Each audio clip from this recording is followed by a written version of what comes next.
Ons sluit vandag die tema doen goed met andering af. En dit bring ons by 'n baie diep waarheid van die evangelie. God identifiseer homself met die mense wat anders is, anders lyk en ander dikwels miskyk. Ons sien dit in Jesus. Jesus eet saam met 'n klomp mense en hy praat met mense waaroor baie mense in daai tyd sou frons. God roep elkeen van ons tot aksie. Hoe ons die kwesbares, die wat verstoot is en die vreemdelinge behandel, wys wat ons van God verstaan. Iemand het eendag gesê, "The acid test of our faith is how well we love." Wanneer ons goed doen aan ander, doen ons dit nie net vir hulle nie. Ons doen dit vir Christus self. Jesus is teenwoordig in die gesig van die hongeres, in die stem van die stemloses, in die oë van die een wat wag om gesien te word.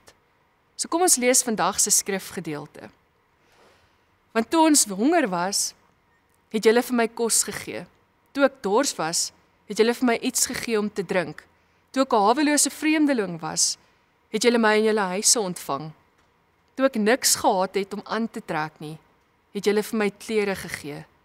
Toe ek siek was, het julle na my omgesien. Toe ek in die tronk was, het julle my opgesoek.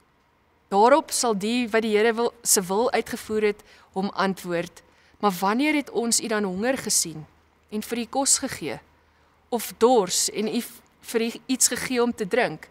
En wanneer het ons gesien dat u 'n hawelose vreemdeling was en u in ons huise ontvang? Of dat u niks gehad het om aan te trek nie en vir u klere gegee het? En wanneer het ons u siek gesien of in die tronk en u opgesoek?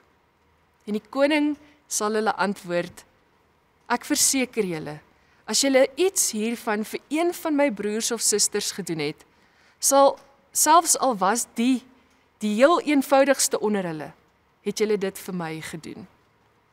Matteus 25 vertel Jesus 'n gelykenis wat sy luisteraars eintlik verras.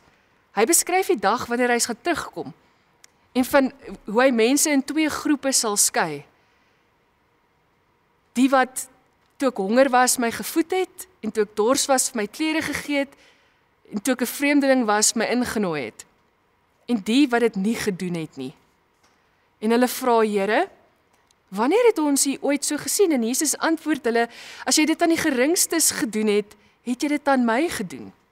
En dis 'n baie, baie sterk uitnodiging. Jesus druk hulle op die hart en sê, kom, sien mense raak wat swaar kry en doen iets.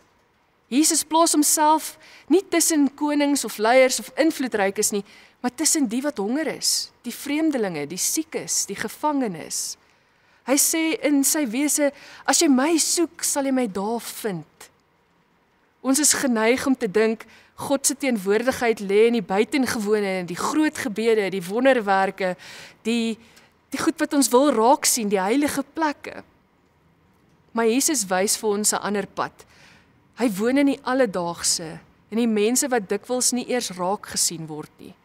Elke mens dra by en dra iets van God se beeld in hulle. Dis maklik om te sien hoe mense mekaar liefhet, maar dis moeilik om die mense lief te hê wat ons irriteer of ontstel of net totaal anders is as ons. Tog sê Jesus, as jy hulle aanraak met liefde, raak jy iets van God se hart aan. Wanneer jy 'n behoeftige help, dien jy hom. Doen jy God. Wanneer jy tyd maak vir iemand wat seer het, luister jy na hom. Wanneer vir iemand sê jy hoort hier en jy gee hulle 'n plek, gee jy vir Jesus self 'n plek. God is naby aan die wat swaar kry. Hy hoor Hagar wat huil in die woestyn en hy gebruik hierdie Moabitiese vrou Rut om 'n oplossingsplan te dra. Hy kies Dawid om 'n vergete jong seun wat in die veld loop en skape oppas om koning te word. Hy sien 'n Samaritaanse vrou by die put en hy maak haar die eerste sendeling, die eerste getuie van wie hy regtig is. God se liefde is nie bang vir die mense wat op die rand van die samelewing is nie. Dis juist daar waar ons Jesus vind. Wanneer ons in hierdie mense goed behandel, eer ons God self. Ek het eendag 'n storie gehoor van 'n man wat elke oggend werk toe stap en by dieselfde hoek verbystap.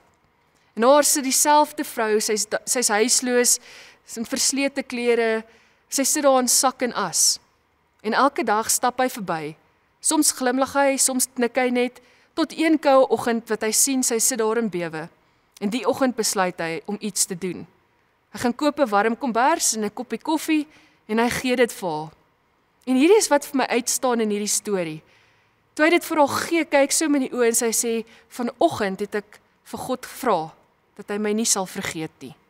En hy vertel later op daardie oomblik het ek gevoel, hy wat dit gedoen het, asof hy self met Jesus gepraat het. Hy het Jesus in daardie vrou gesien. Dis wat Jesus bedoel het, hy kom dikwels vermom, nie met 'n kroon nie, maar dalk met koue hande, nie net met mag nie, maar met kwesbaarheid. En wanneer ons reageer met liefde, dan sien ons hom. Jesus se woorde in Matteus 25 is nie bedoel om skuldgevoel by ons te wek nie. Dis 'n uitnodiging tot lewe. Hy sê, as jy wil lief hê, hê die mense op die rand van die samelewing lief. Geloof is nie net woorde nie. Dis leeg as dit net woorde is. Geloof moet sigbaar word in ons lewens. Kom ons bid saam.